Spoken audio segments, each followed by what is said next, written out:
2017 Hyundai Accent, the blower motor went out on this. It looks like this, and it's right underneath this glove box. So basically what was going on is I would turn my little fan on, and when it was on the 1 setting, it would make like a squirrely sound. And this is the motor. I'm going to replace it. If it cuts out on you, you could slap it like that, and then it'll work.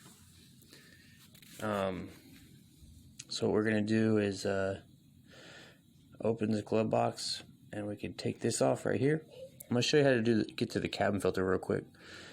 Twist these little tabs, and these come out. Just kind of like lift up the glove box gently, and you can lower this. Now this is your cabin filter, and what we're going to do is just pull this off and just check this real quick. If you're having any issues, make sure this is good. Okay, so sometimes that gets really clogged, and then when you put your blower motor fan on, it won't blow any air out. But mine's just bad, so what you want to do is unplug this right here. Unplug this, and you just squeeze the tab on the side, pull it out, and then there's 3 little screws. And once you take these little screws out, this thing will just pop right out. So let's go ahead and get those out. I'll get these out kind of off camera, but you unscrew them. I'll just go ahead and do them. And then the last one is right here in this little spot.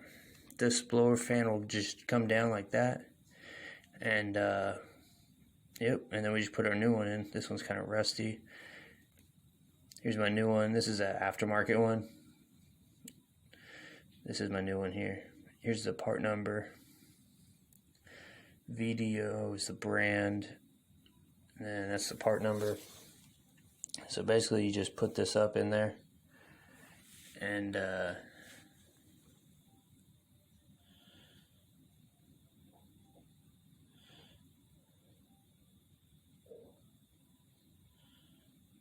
go ahead and put this connector in right here, like that. And then I already put my screws in, and then you just test it out. And yep, it's working. I can see it working in there. Be real careful. Don't turn it on with your fingers anywhere near it. But yeah, that's how it goes. Thanks for watching.